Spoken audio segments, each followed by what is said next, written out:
안녕하세요. 김도경 목사입니다. 하나님께서 우리에게 오늘도 허락해 주셨습니다. 혹시 여러분들 가운데 고민하고 염려하는 것들이 있다면 오늘 하루만큼은 그 고민과 염려거리를 하나님께 온전히 맡겨 보았으면 좋겠습니다. 참 쉽지는 않겠지만 하나님께서 온전히 맡길 수만 있다면 그 하나님께서 반드시 책임져 주실 줄 믿습니다. 자, 오늘 우리가 나눌 말씀은 잠언서 31장 1절로 9절입니다. 잠언서 31장 1절로 9절 제가 읽겠습니다. 느무엘 왕이 말씀한 바 곧 그의 어머니가 그를 훈계한 잠언이라. 내 아들아, 내가 무엇을 말하랴? 내 태에서 난 아들아, 내가 무엇을 말하랴? 서온대로 얻은 아들아, 내가 무엇을 말하랴? 내 힘을 여자들에게 쓰지 말며 왕들을 멸망시키는 일을 행하지 말지어다. 느무엘아, 포도주를 마시는 것이 왕들에게 마땅하지 아니하고 왕들에게 마땅하지 아니하며 독주를 찾는 것이 주권자들에게 마땅하지 않도다. 술을 마시다가 법을 잊어버리고 모든 공고한 자들의 송사를 굽게 할까 두려우니라. 독주는 죽게 된 자에게, 포도주는 마음에 근심하는 자에게 줄지어다. 그는 마시고 자기의 빈궁한 것을 잊어버리겠고 다시 자기의 고통을 기억지 아니하리라. 너는 말 못하는 자와 모든 고독한 자의 송사를 위하여 입을 열지니라. 너는 입을 열어 공의로 재판하여 공고한 자와 궁핍한 자를 신원할지니라. 아멘. 하나님의 말씀입니다. 오늘은 이 말씀을 통해서 여인은 약하지만 어머니는 강하다. 여인은 약하지만 어머니는 강하다 라는 제목으로 은혜를 나누겠습니다. 여인은 약하다. 그러나 어머니는 강하다. 여인은 미련해도 어머니는 지혜롭다 라는 말이 있습니다. 바로 어머니는 자식을 길러야만 하고 그 자식이 잘 되기를 이 세상 누구보다도 원하기 때문이죠. 따라서 자식 문제라면 어머니는 물불을 가리지 않고 그 문제를 해결해 주고자 합니다. 그러기에 자녀들은 이런 어머니의 마음을 조금이나마 헤아려서 어머니의 말씀에 귀를 기울여만 하겠죠. 바로 그렇게 하는 것이 자녀인 자신이 잘 되는 길이기 때문입니다. 자, 오늘 우리가 살펴볼 잠언서 31장은 잠언서의 마지막 장인데요. 그런데 지금까지의 잠언이 대체로 아버지로서 아들에게 준 잠언이라면 오늘 마지막 31장은 어머니로서 자녀에게 주신 잠언이라고 볼 수 있습니다. 대체로 성경의 마지막 장은 지금까지의 내용을 결론 짓기에 아주 중요하다고 볼 수 있는데요. 그런데 성경 저자는 의도를 가지고 어머니가 자녀에게 주는 잠언으로 잠언서를 마무리하고 있습니다. 따라서 여성들도 지혜에 있어서 예외가 아니며 특별히 신앙을 가진 어머니가 자신의 자녀에게 주는 교훈은 지혜 그 자체이기에 결코 소홀히 해서는 아니 됨을 저와 여러분들에게 보여주고 있는 것이죠. 이제 오늘 말씀 1절을 볼까요? 느무엘 왕이 말씀한 바 곧 그의 어머니가 그를 훈계한 잠언이라. 그렇다면 이 구절에서 이야기하는 느무엘, 이 느무엘 왕은 누구를 말하는 것일까요? 이스라엘 역사와 그 주변 나라를 보더라도 이런 이름을 가진 왕은 없었습니다. 그러기에 우리는 성경학자들의 주장에 기대어서 이 느무엘이 과연 누구인지 살펴봐야만 하겠죠. 어떤 학자들은 이 느무엘이 바로 솔로몬의 다른 이름이라고 말하기도 합니다. 우리가 잘 알다시피 솔로몬의 어머니는 밧세바였는데요. 그녀 또한 다윗과 마찬가지로 하나님께 간절히 회개를 했었죠. 성경에서는 다윗이 주동해서 밧세바가 큰 잘못을 저질렀기에 다윗이 주로 회개한 부분에 대해서만 이야기를 하고 있지만 밧세바 또한 남편이 있는 유부녀였기에 죄에서 자유할 수는 없었을 것입니다. 그러기에 밧세바 또한 자신의 죄악에 대해서 하나님께 철저히 회개를 했을 거예요. 이제 회개한 이후에 하나님을 위한 아들로 키우겠다며 아들을 달라고 서원 기도를 했고, 그렇게 해서 하나님으로부터 기도 응답으로 솔로몬을 받았기에 이 솔로몬이 느무엘이라는 주장입니다. 왜냐하면 이 느무엘이 곧 하나님을 위하여 이런 뜻을 가지고 있기 때문이죠. 반면에 어떤 학자들은 이것은 성경에 나오는 이야기가 아니기에 느무엘을 솔로몬으로 무조건 단정을 짓기보다는 느무엘의 뜻인 하나님을 위하여 이 부분을 살려서 신앙이 있는 어머니로서 자신의 자녀가 하나님을 위하여 살기를 원한다면 그 자녀를 가리켜서 느무엘로 부를 수 있다고 보기도 합니다. 아무튼 저는 믿음 있는 어머니가 자신의 자녀가 하나님의 뜻 가운데 살기를 원하기에 그 주신 권면으로 오늘 말씀을 보도록 하겠습니다.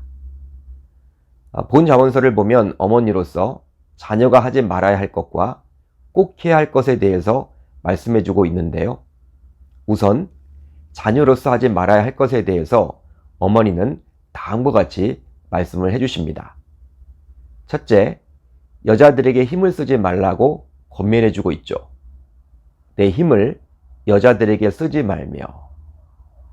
이것은 이성을 조심하라는 말씀입니다. 권력자인 왕뿐만 아니라 보통의 사람들도 순간의 실수로 평생을 힘겹게 살아가는 경우가 얼마나 많은지 모릅니다. 저와 같은 성직자도 예외는 아니겠죠. 따라서 생을 마감하는 그날까지 이성의 유혹이 끊이질 않기에 우리 모두 이것에 항상 신경을 쓰며 살아가야만 하겠습니다.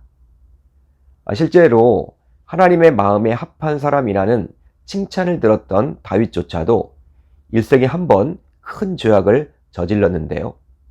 바로 이성의 유혹에 넘어갔죠. 유부녀였던 밧세바와 부적절한 관계를 맺었고 그것을 감추고자 결국 자신의 충복이었던 우리아를 죽이게 되었습니다. 즉 권력을 남용해서 그 우리아를 죽이게 되었던 것이죠. 또 있습니다. 삼손의 경우에도 여자인 들릴라의 유혹에 빠져서 자신의 사명을 제대로 감당하지 못하게 되었죠. 그러기에 어머니로서 자신의 자녀만큼은 이런 성적인 유혹에 넘어가서 비참한 생을 살아가서는 안 되기에 오늘 말씀을 통해서 다소 단호하게 권면해주고 있습니다. 그렇습니다. 이런 성적인 유혹은 우리들 주변에서 언제나 일어날 수 있기에 항상 조심을 해야만 하겠죠. 그리고 내 의지만 가지고서는 절대로 극복할 수가 없기에 항상 하나님을 의식하며 하나님이 보고 계신다라는 그 코람데오의 마음을 가지고 살아가야 할 줄 믿습니다. 둘째, 왕들을 멸망시키지 말라고 권면해주고 있습니다. 왕들을 멸망시키는 일을 행하지 말지어다. 이것은 라이벌과 같은 경쟁자를 미워하고 무조건 죽이지 말라는 의미인데요. 오늘 본문에 나오는 느무엘은 왕이었습니다. 따라서 한 나라를 다스리던 왕이기에 이웃 나라의 적대적 경쟁자가 분명히 있겠죠. 어머니는 사랑하는 아들에게 그들이 밉기에 죽인다고 해서 그 문제가 완벽히 해결되지는 않는다라고 권면해 줍니다. 그러기에 지나친 경쟁의식을 버리고 이웃과 평화로운 관계를 맺어가야 함을 강조해 주고 있죠. 한마디로 힘이 있다고 해서 남들을 모두 짓밟고 나 혼자 이겨야 한다라는 사고방식을 가지면 절대로 안 된다라는 거예요.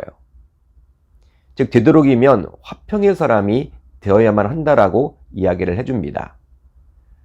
실제 예수님께서는 하나님의 아들이라는 권세를 가지고 있었지만 그 힘을 자기 자신만을 위해서는 절대로 휘두르지 않았습니다. 바로 화평을 이루기 위해서 오셨음을 저와 여러분들에게 보여주고자 함이었죠. 따라서 경쟁사회에서 살아가다 보면 경쟁자가 눈에 가시처럼 보이기에 힘을 길러서 그들을 찍어 누리려는 마음도 갖게 되지만 하나님의 마음은 결코 그런 방식이 아니라는 거예요. 오히려 세상 사람들과는 달리 협력하고 도와주고 서로를 인정하는 가운데 무언가를 이룰 수 있다라는 것이죠. 이제 세 번째, 포도주를 마시지 말라고 권면해 줍니다.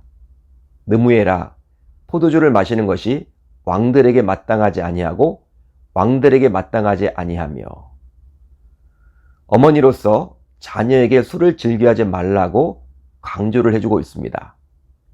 마땅하지 아니하다, 마땅하지 아니하다.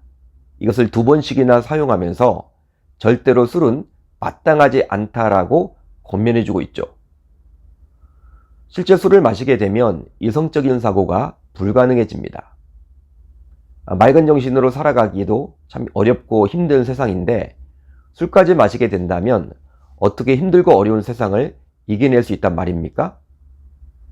보통의 사람들은 힘들어서 술을 마신다라고 이야기를 해요. 힘들기 때문에 어쩔 수 없이 술을 마신다. 그런데 그렇다고 해서 술을 마신 이후에 깨어나서 보면 그 힘들었던 부분이 해결되어 있지는 않습니다. 어차피 또 자신이 풀어야만 하겠죠. 그러기에 술은 문제의 회피이지 해결책은 절대로 될 수가 없는 거예요. 더욱이 술을 마시게 되면 분별력을 잃게 되어서 올바른 판단을 하지 못하게 됩니다. 따라서 어머니로서 그래도 자녀보단 인생을 오랫동안 살아왔기에 이런 술의 위험성을 잘 아는 입장에서 자녀에게 이런 중요한 권면을 해주고 있는 것이죠. 이제 다음으로 자녀로서 꼭 해야만 할 것에 대해서 어머니는 말씀해주고 있는데요. 바로 말 못하는 자와 고독한 자의 송사를 들어주어야만 합니다. 너는 말 못하는 자와 모든 고독한 자의 송사를 위하여 입을 열지니라. 이것은 이 세상의 연약한 자들, 즉 고통당하는 자들에게 관심을 가져야 한다라는 거예요. 실제로 우리는 바쁘게 살다 보니 앞만 보고 가기에 뒤를 돌아볼 여유를 갖지 못하는 경우가 많습니다. 요즘 세태가 그래요. 아이들은 공부해서 대학 가기 바쁘고, 청년들은 취업해서 결혼하기 바쁘고, 장년들은 돈 벌어서 집 사기 바쁘고, 노년들은 몸 아파서 병원 가기 바쁘답니다. 이렇게 분주한 삶을 살다 보니 나와 내 가족 이외에는 별 관심을 기울이지 못하곤 하죠. 그러나 자식이 하나님을 위해서 살기를 원하는 어머니로서 어머니는 자식이 정말 잘 되기를 기대하며 아무리 분주하더라도 바쁘더라도 어렵고 힘들고 소외된 자들에게 관심을 기울이고 그들을 적극적으로 도와야만 한다라고 권면해 줍니다. 바로 그것이 하나님이 기뻐하시는 일이기 때문이죠. 살아가는 성도 여러분, 자식이 잘 되기를 원하는 어머니의 마음을 잘 안다면 우리들 모두 오늘 말씀을 하나님께서 어머니 입을 통해서 주셨기에 오늘 말씀을 꼭 마음속에 새기며 살아가야만 할 줄로 믿습니다. 자, 이제 우리 공동체가 함께 나눌 기도 제목인데요. 먼저 이성, 경쟁자, 술에 대해서 잘 처리하고 도움이 필요한 자들에게 도움을 주는 신자 되게 하소서. 다음으로 오늘 하루 우리 주님께 감사한 것들을 입술로 고백하게 하소서. 오늘 하루 말씀을 붙잡고 기도하는 가운데 우리 주님의 세밀한 음성을 듣는 저와 여러분들이 다 되셨으면 좋겠습니다.